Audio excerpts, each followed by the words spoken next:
Om Jnana Timirandhasya Jnananjana Shalakaya Chakshuru Militam Yena Tasmai Shri Gurave Namaha. This chapter is titled The Most Confidential Knowledge. And Lord Krishna begins it by telling Arjuna that now I shall speak to you the most confidential knowledge, both phenomenal and numinous, in other words, relating to both the material and spiritual states of existence. And then he goes on to say that this knowledge is the king of all knowledge, the most secret of all secrets. It is the purest knowledge, and it can be practically perceived. It's not just vague theoretical knowledge, but it can be experienced. That experience is a happy experience. His knowledge is knowledge of of the jivas, the living beings' actual position. So this knowledge brings us to the happy state. We're meant to be happy. Now, in the verse following that, then Krishna speaks of faith, that persons who are not faithful, this verse we discussed yesterday, the people who are not faithful on the path of devotion, they cannot attain Krishna, but they fall back into the world of repeated birth and death. Now, in the first two verses, Krishna was talking about knowledge, and then he spoke about faith, and there seems to be a digression there. Are we talking about knowledge, or are we talking about faith? Knowledge means that it should be some fixed principle, and faith means accepting something without full knowledge, just on principle. Now, Krishna began this chapter by saying that he would describe all knowledge, both phenomenal and numinous. And actually, if we consider what is knowledge, then knowledge of anything is never complete.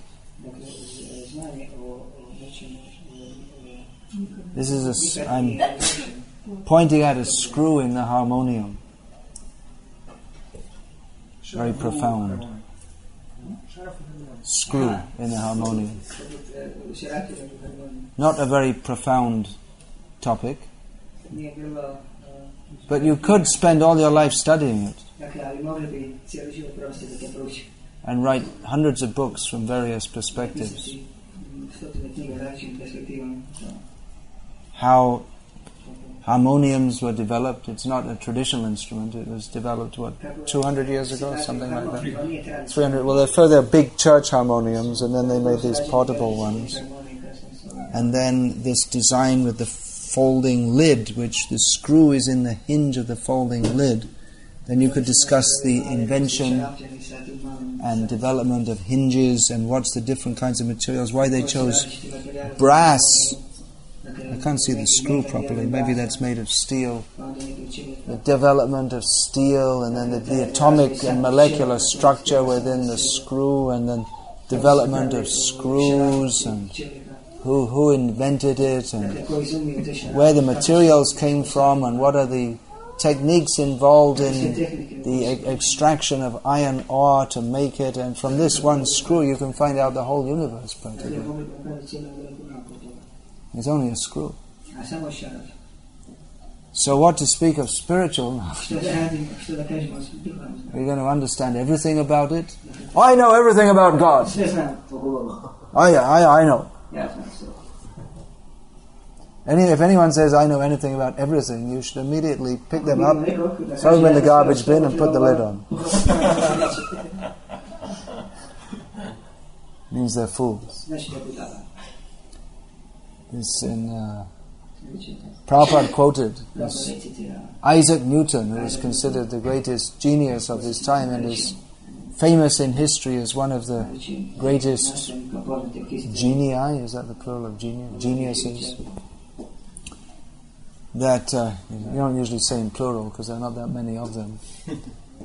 That even though he was considered so replete with knowledge, he considered his position to be something like someone walking on a vast beach of sand and picking up a few grains. That's how much he considered he knew.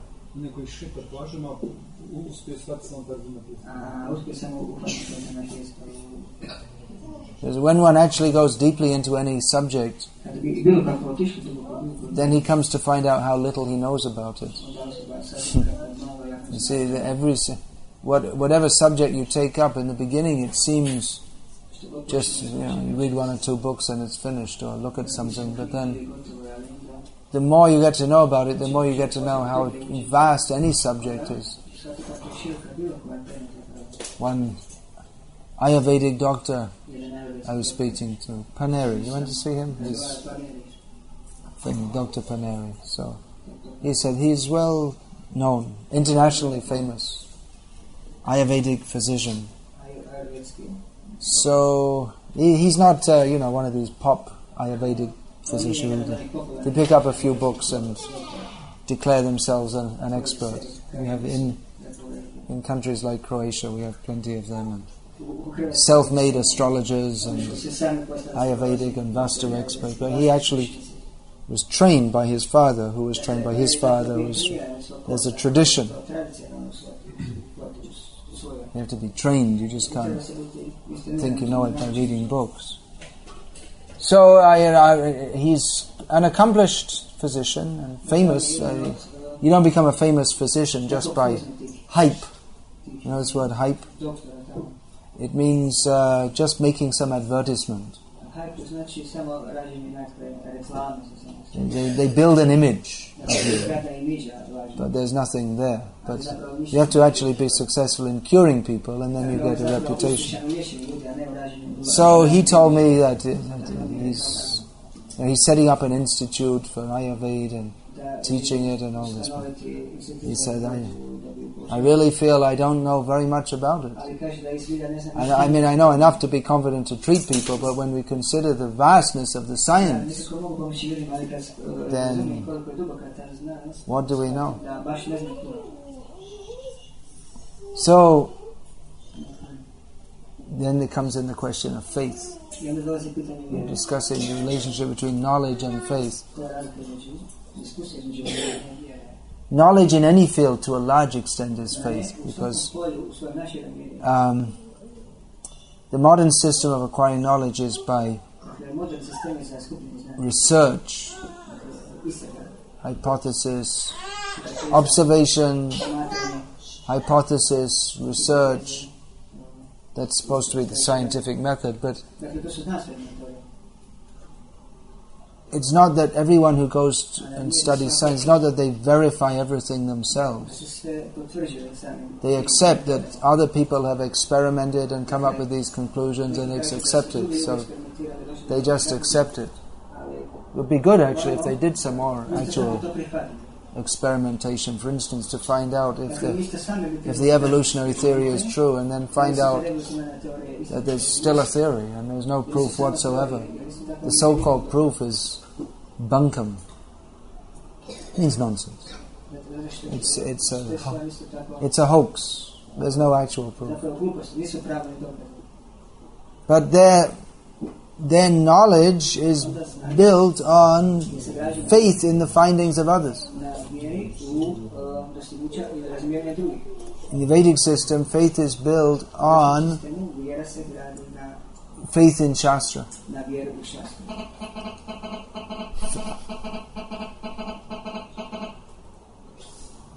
What's that? That's from mobile phone. Oh. Touch it. From Gita.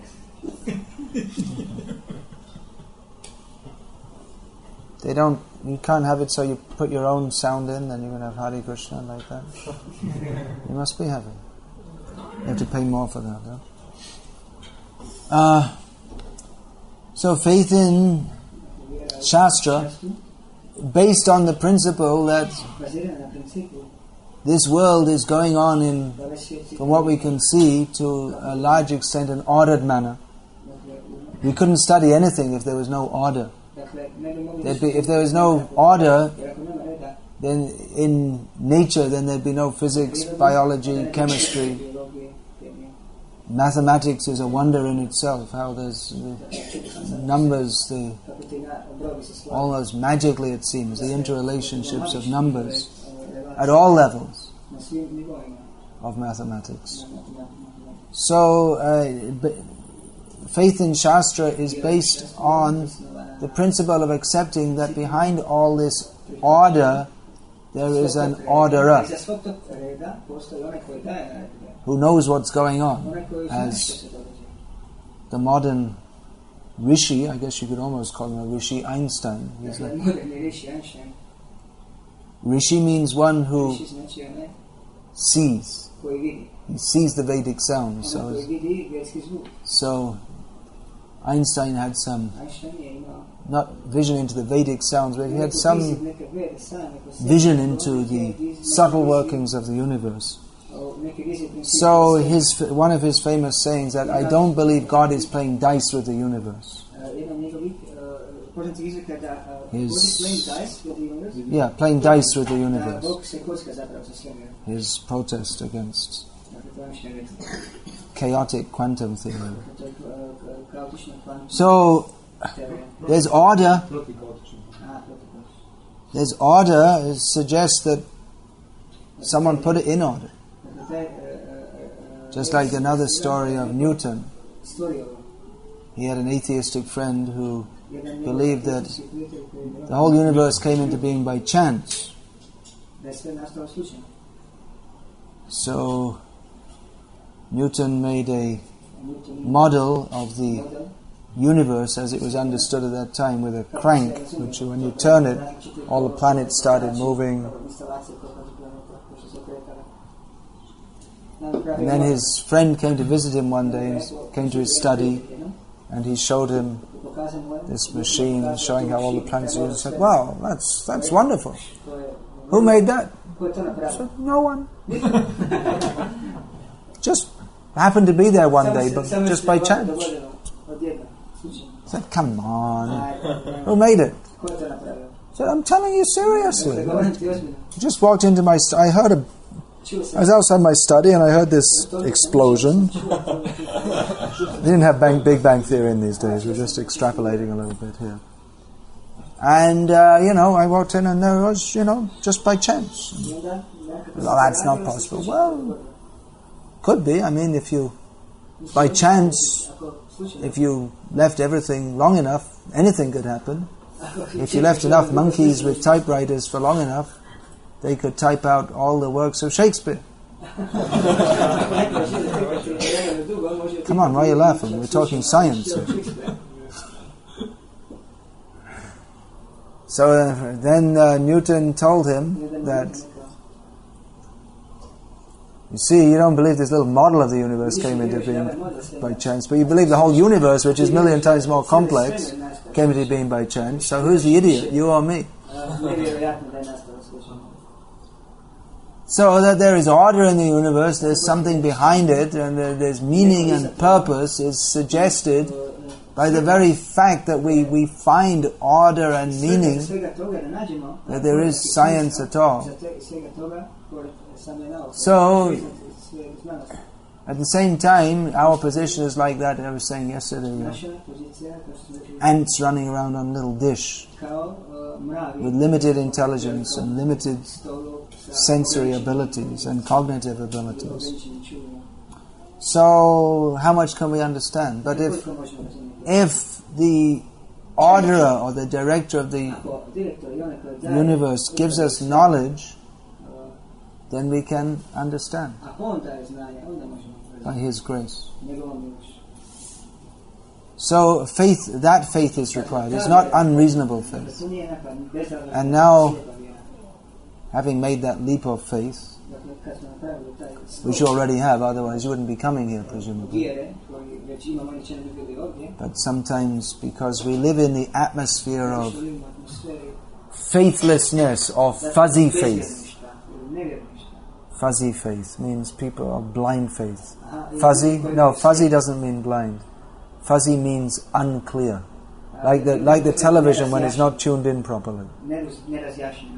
Unclear. The people I believe in Jesus. Have to bathe my body in the blood of Jesus. You're from a Catholic country. That's the Protestants say that. That we have to. They come up to you in America and say, especially in America, say, "Have you bathed your body in the blood of Jesus?" That's your religion. In the Catholic religion, they have the idea that you drink wine and that's Jesus' blood. So this is, some faith is there, but it's kind of ghastly faith, isn't it? Drinking the blood of Jesus, it's like Rakshasas or something. Bathing in his blood, I mean, it's really horrific, isn't it? So, Vedic knowledge, it gives us sane faith, but at the same time, it gives us knowledge that's based on faith, a better standard of faith. But at the same time, it certainly isn't easy to understand. It's impossible to understand by any material means. Krishna begins to give that knowledge to which faith is the entrance. In this verse, he begins to give that knowledge. He states, "By me, in my unmanifested form, this entire universe is pervaded. All beings are in me, but I am not in them." Which seems to be contradictory from the very beginning. That Krishna pervades all the universe, and then in the next breath, he says that I am not in all living beings. So what is the meaning of this? Now we're going to have some faith here to cross through the barrier. Yesterday I was talking about there were 3 kinds of limits of which Krishna is beyond. Ulangita Trividha Sima. Krishna is beyond the 3 limits of space, time, and thought. So it is beyond the scope of our conception that something can be within something and also not within it. Our way of thinking is that it should be like, if it's like this, it must be like this, and it can't be like that. That something, if something's in something, it must be, then it means it's in it, and it can't be not in it also. How is this possible? Well, then we have to consider what is the meaning of absolute. We're talking here of the absolute reality. Actually, reality means absolute. Anything not absolute is not real in the full sense of the term. That's why this material world is sometimes called unreal. It doesn't seem unreal. If we slip and bang our head, it seems real, doesn't it?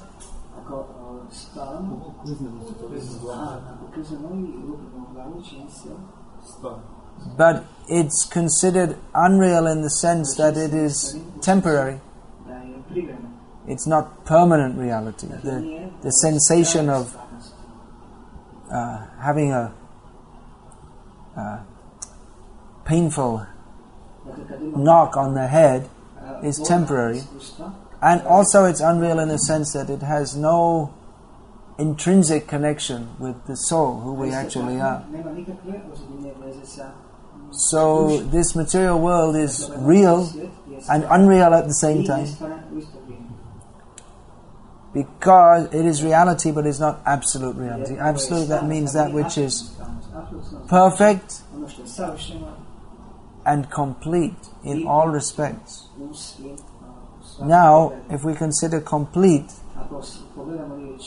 then it must include all possibilities. It's in everything, not in everything. Absolute means independent, not dependent on as another condition of the Absolute. But while independent, at the same time not totally disassociated from. Therefore some dependence is there also. It must be the biggest and also the smallest. These seem to be impossible propositions. Inside of everything and outside of everything. Personal and impersonal. All possibilities are there. This seems impossible, but if the Absolute is absolute, complete in all respects, then there should be no possibility absent in it. If we, just like Prabhupada gave the example that of the personality of the fact that the Godhead is personal, that we in this conditioned stage see ourselves as persons. So if the Absolute is not a person, then we have some quality which the Absolute doesn't have, which is not. Then the Absolute is not absolute. So the Absolute subsumes or includes everything, which means that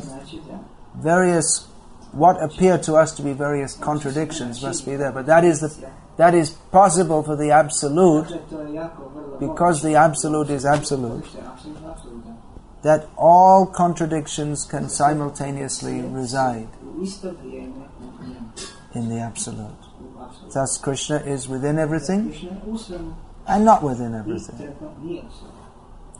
In one sense, within everything, but in another sense, detached. In his impersonal aspect, he pervades everything.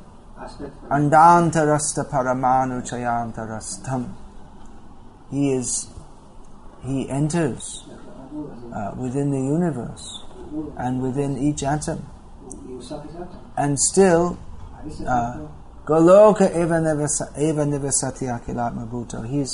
His reigns, R-E-I-G-N-S, in Golok, Vrindavan. And in another aspect, which is non-different from him, is present within every atom, even within the heart of every living being.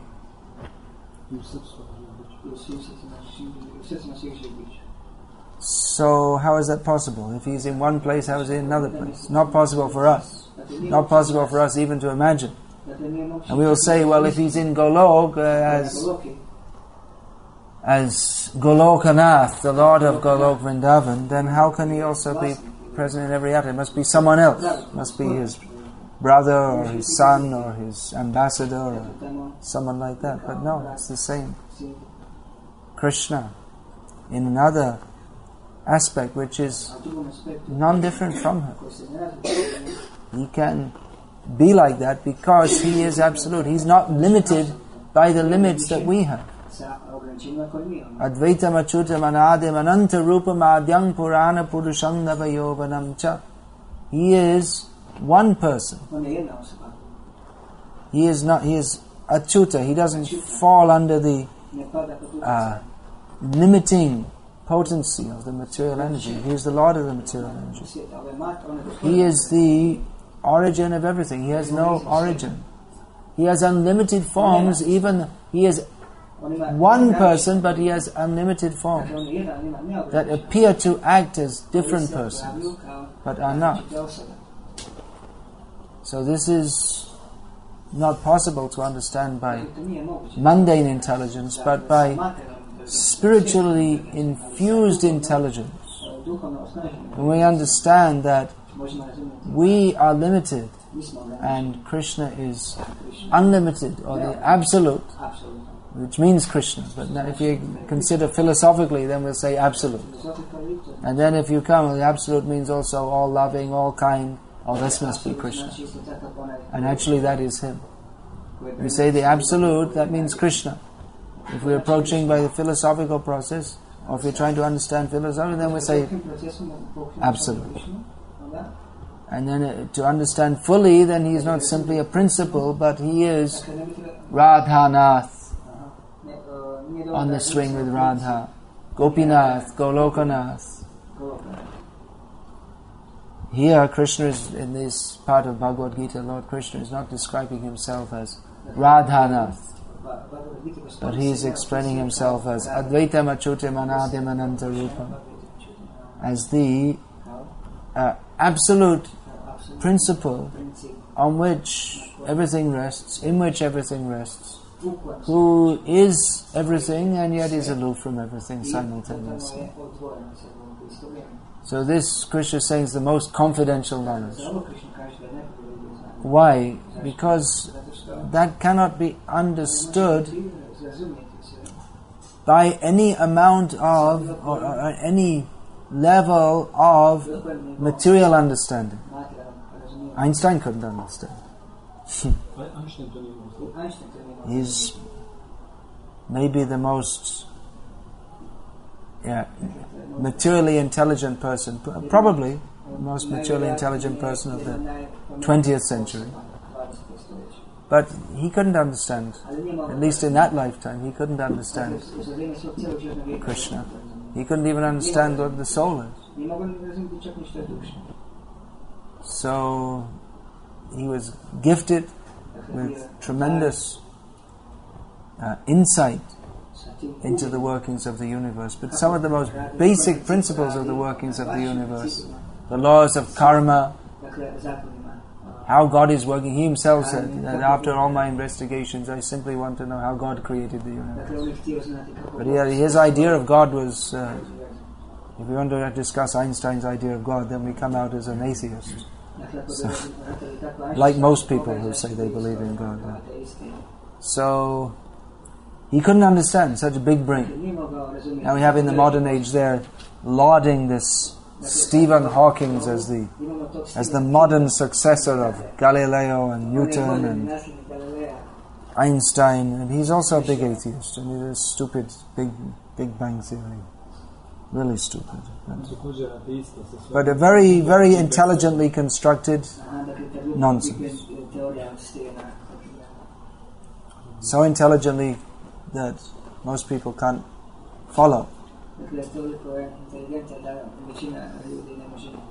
But Krishna, the process to understand spiritual knowledge, it's a different approach actually. It's not simply by amassing information and theorems and turning them over in our mind and trying to understand. This is a descending process. Ascending means we try to amass information and sort it out with our intelligence and climb the ladder of understanding. Whereas knowledge of the absolute truth is not possible to understand by that method. However intelligent one may be, even if one is as intelligent as Brahma, who is millions of times more intelligent than Einstein, he also can't understand Krishna simply by putting all together his knowledge. And he has a lot of knowledge. He's the engineer of the universe. But he realized that I can't understand Krishna.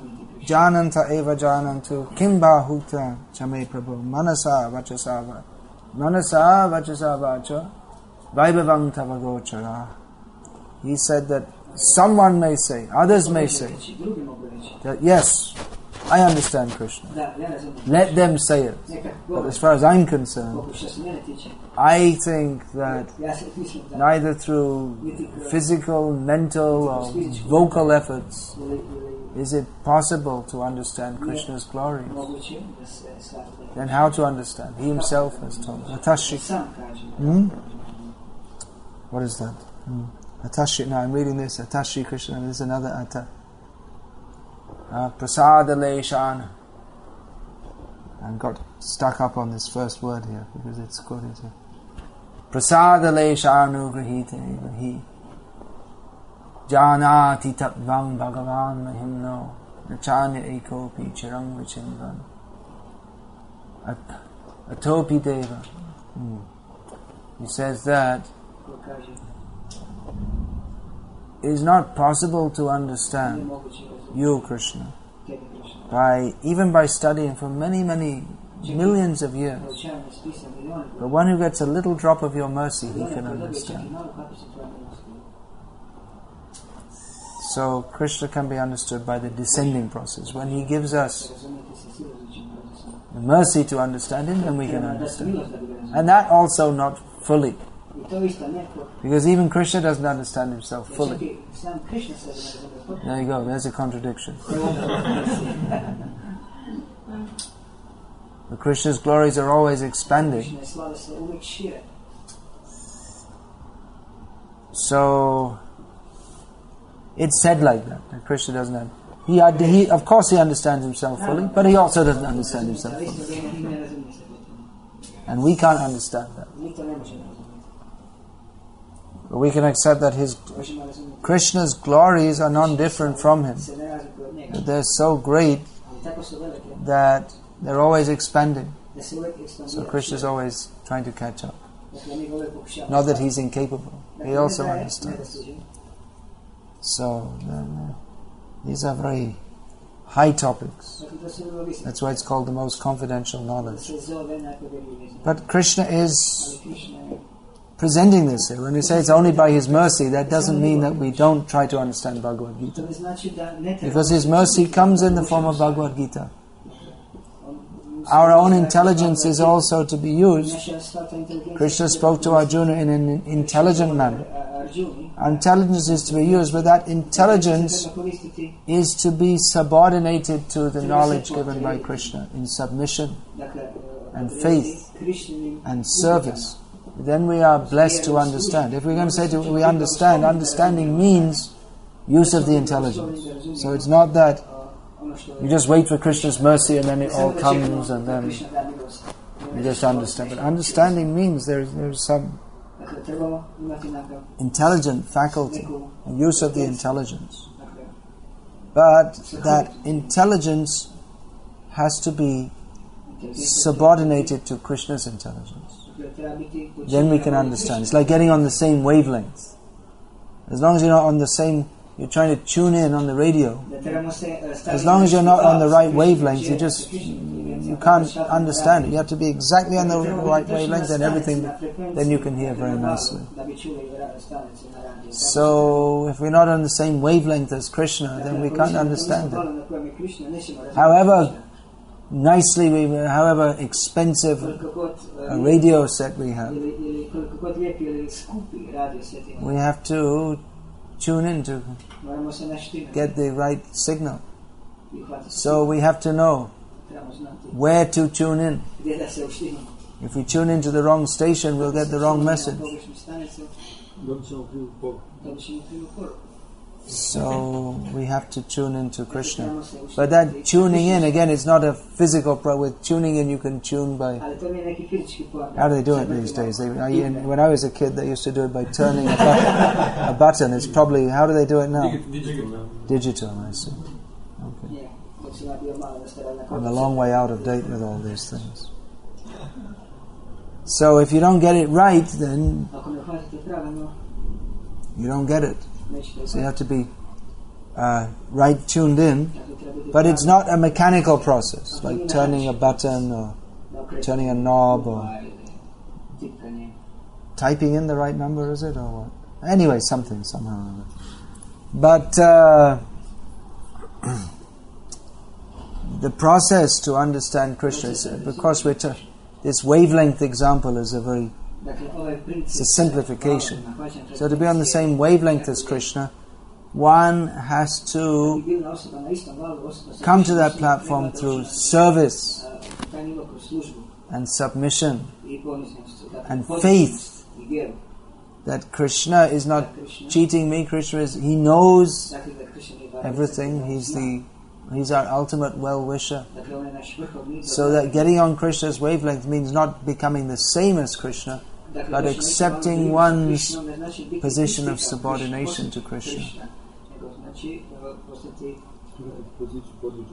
So it's not by any material means that we can understand Krishna. But if we accept our position of subordination, that we should do what he wants instead of trying to do what we want, then we can understand Krishna. Then we can understand everything. We can understand the whole universe. We can understand everything. But as long as we are thinking that I can enjoy separately from Krishna, then we have a different view of the universe. That is called Jagat Darshan. We see this world as a place for my enjoyment. And then we can't understand anything about it. But Golok Darshan means to, instead of seeing this world as independent of Krishna, we see Krishna in Golok Vrindavan who is orchestrating everything, and we are his eternal servants. Then we understand everything, how everything is going on by his mercy, by his direction. How we are in this material world due to not accepting the principle of submission to him. And then when we understand this principle, then we understand that our only duty is to get in line with Krishna, to act for his pleasure, to act as he likes, and that will be pleasing to us. We're trying to become satisfied by millions of different means. Maya das karinana obhilash. When we become the servant of Maya, and we have millions of desires. And in the modern world, they're inventing more and more ways to actually not more ways. There are limited ways because we have limited senses. We can eat, we can have sex, we can see different things, hear different things, but they've invented different varieties of music, and so many varieties of music they've invented in the modern age. And you can go to different places and you can do hang gliding and bungee jumping, or you can... there are more orthodox things like playing football, or playing chess, or going out with your girlfriend or boyfriend, as the case may be. So there are so many varieties of things we can do in this material world, but they don't satisfy.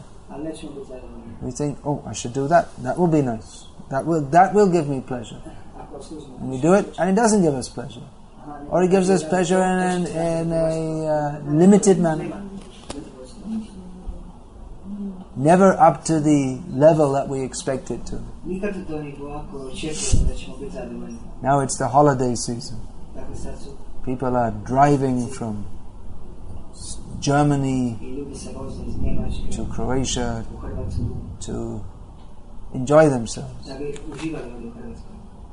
and then they go back and they have to recover from the stress and strain of their holiday, but they don't have time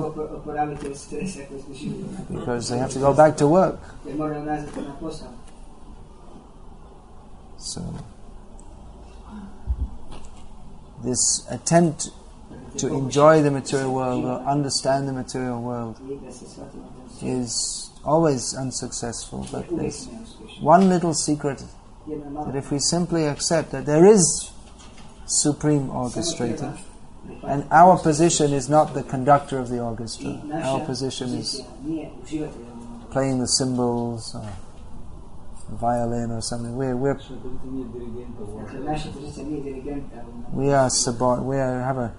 have a minor role. Then we can be in harmony. People like this word, in harmony. It's a popular word here. Harmonia. Holism, holistic everything, holistic diet, holistic sociology, psychology, holistic everything. So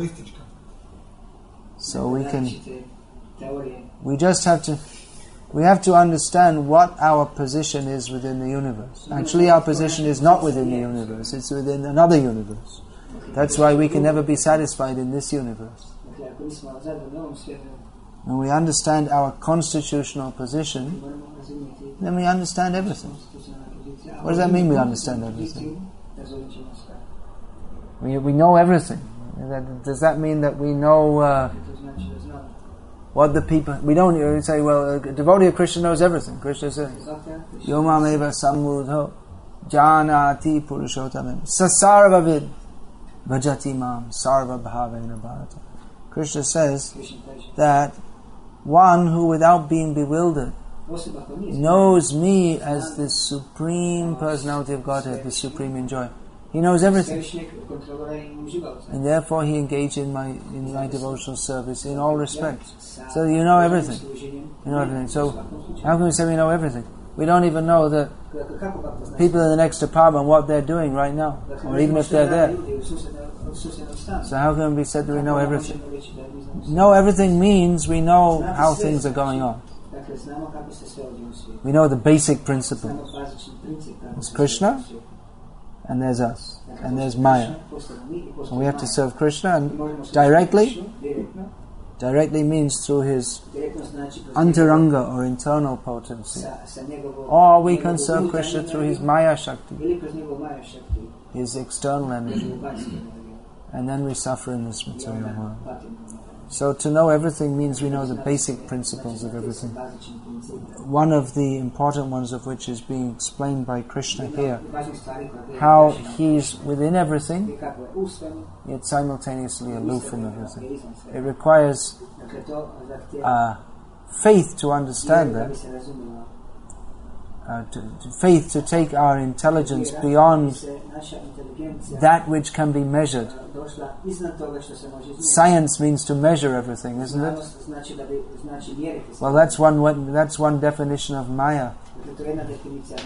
Napiyate anaya iti Maya. The attempt to measure everything is Maya. It's an ancient Sanskrit definition. So when we stop trying to measure everything and understand that the absolute truth is immeasurable, we cannot measure Krishna, then we can begin to understand him. Krishna is immeasurable. That example, Mother Yashoda wanted to tie him up. She brought so many ropes and more, always too short.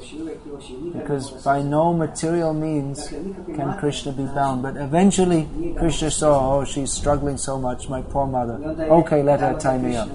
So Krishna is bound by love, not by any material means. So Krishna can be understood only by the love of his devotees, who stop trying to understand him and start trying to serve him. And that is actual understanding. That is the import of this verse. So the philosophy of Krishna consciousness, ultimately, it all leads to and is inextricable from Bhakti, or loving devotional service to Krishna. It's not simply some kind of dry knowledge that we're just discussing some philosophy for the sake of philosophy. But knowledge of Krishna means, to know him means to love him. Aham sarvasya prabhavo matah sarvam pravartate iti matva bhajante mam buddha bhava samanditaha. Krishna is the source of everything. Everything comes from him. Those who know this, they engage in his loving devotional service.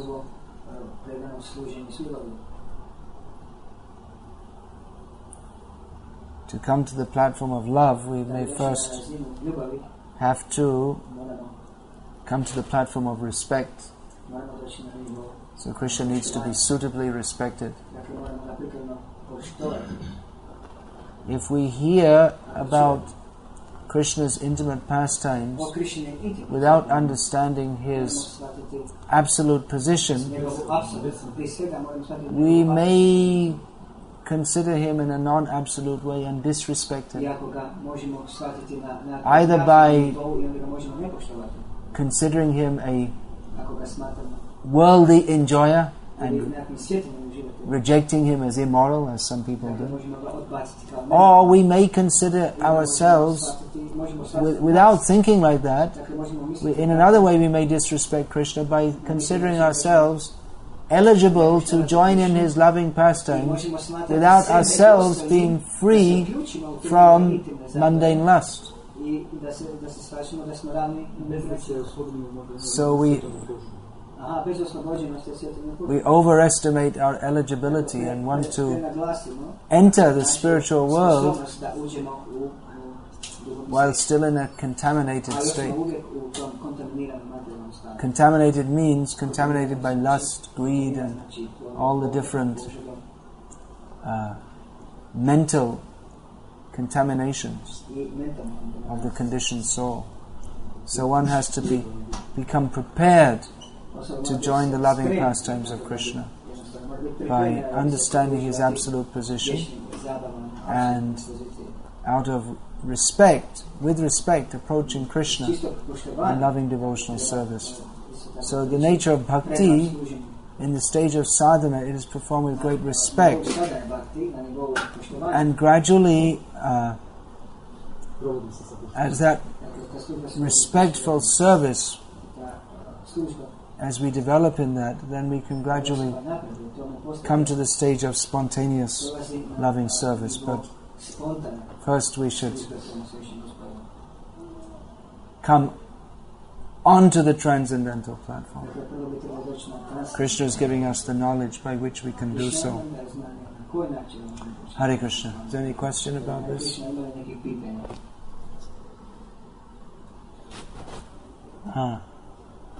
Please. Yesterday you spoke about prayers. So can you explain a little bit more? Explain more about prayer? Well, prayer is not a thing that is, it's not so much to be explained. Which prayer we should use, or we can speak what we want, or... It's best to offer prayers in the manner that previous acharyas have done. They know how to pray. We don't even know how to pray. Otherwise we'll end up praying for bread, which God also gives, but He has a lot more to give than bread. Most people pray, Dhanam, Janam, Sundarim. Give me money, popularity, and beautiful women. Chaitanya Mahaprabhu has taught us to pray. Na Dhanam, na Janam, na Sundarim. Just the opposite. I don't want these things. What we want? We want loving service to you, Krishna. Birth after birth. That's why this Krishna consciousness is not really a religion in the normal sense of the word. Most people think of religion that God is some cosmic order supplier. He sends us bread and sausages and beer and all the things we want. So, well, indirectly all those things do come from Krishna. But that's not His greatest gift. So eating sausages means we become a sausage.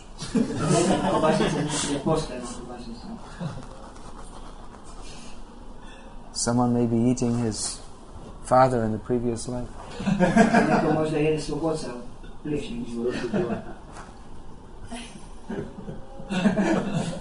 If you think about it, it's not very encouraging to go on eating sausages.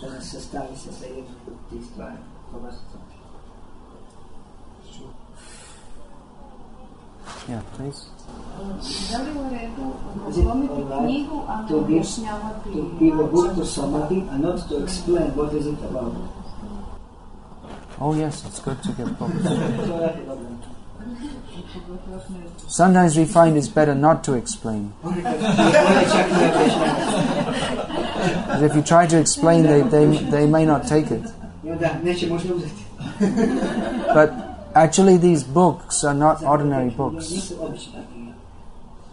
They have their own potency.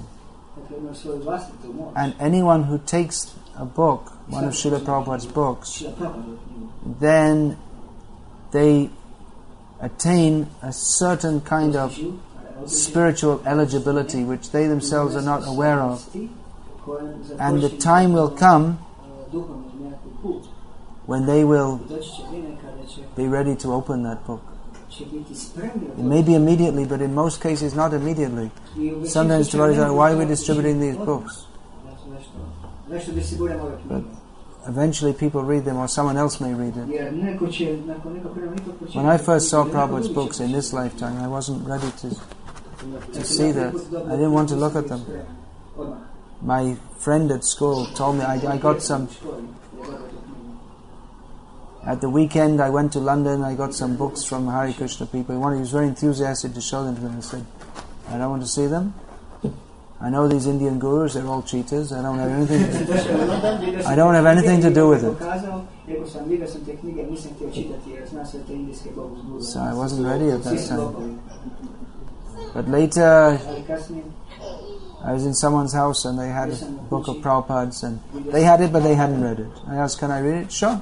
I read it, and here I am. So it's good to give the books to. If you tell them this is a book that will tell you to stop eating meat, drinking wine, having illicit sex and intoxication, and surrender your life absolutely to a blue cowherd boy who doesn't even wear shoes, they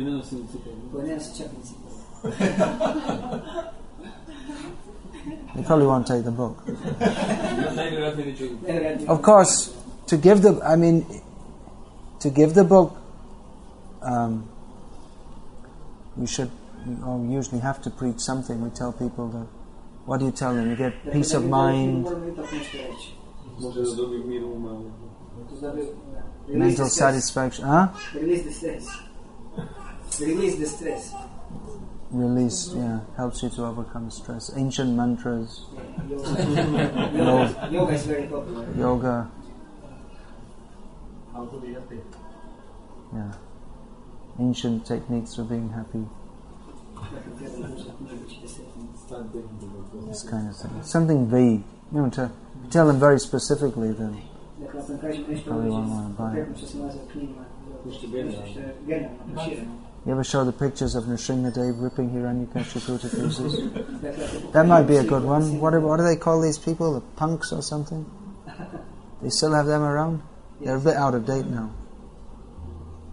I was just reading one devotee in America was distributing books, and he showed the 5th canto with all these torches, and I said, oh, that looks pretty interesting. And bought the book. He's showing how people who pull the insects' wings, they also get their body ripped to pieces. I said, oh, really? Wow.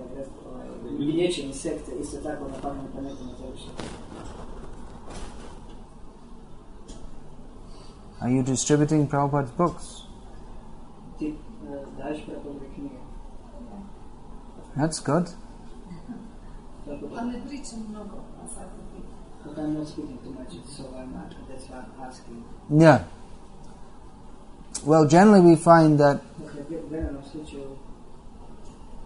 little talking is good, not too much. Let them take the book. Let the book do the talking. Let Prabhupada do the talking. Generally, if you talk a lot, people go on talking, and then they never buy the book, and you just waste their time. That's great. Who else is distributing books? Yeah? Please try. In America, they have this Weekend Warriors program. They take people out who are working during the week. They go out on Saturday or Sunday. Mostly Saturday. They go and they... Like congregational devotees, they do 2 hours, 3 hours, 5 hours, whole day book distribution. It's becoming very popular in America. Vaisheshika Prabhu is heading it up.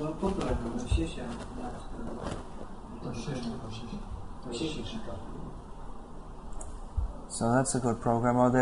This was developed here in Croatia, the Shastra Dan program. That you can donate something and then the books will be given out free, or you can take them yourselves and give to your friends, relatives, all this kind of thing, or to anyone. So it's a good program. Distribute Prabhupada's books. Best. Ako se nekom podijeli štapiće što rado daje? If I distribute to somebody this incense. Distribute someone, so what, sorry? If I distribute incense to somebody, is there any benefit? So meaning Not much. I mean, they don't get much spiritual benefit. If you give the money to Krishna, they'll get some benefit, but if they get a book, they'll get a lot more benefit than getting incense. I mean, unlimitedly more, actually.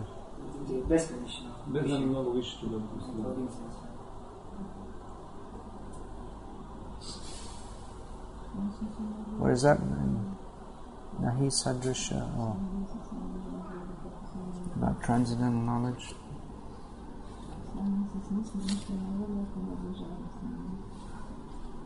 There's nothing comparable to this transcendental knowledge. Oh, I can't find it. Yeah. Nahi jnanena sadrisham pavitrameha vidyate. Tat swayam yoga samsiddha kalena mani vindati. You have the Croatian Bhagavad-gita there? Oh, that's it right there. Chapter 4, text 38. Yeah. Nahi jnanena sadrisham pavitrameha vidyate tat swayam yoga samsiddha kalena atmani vindati. Read it out. So, give the books. Hare Krishna.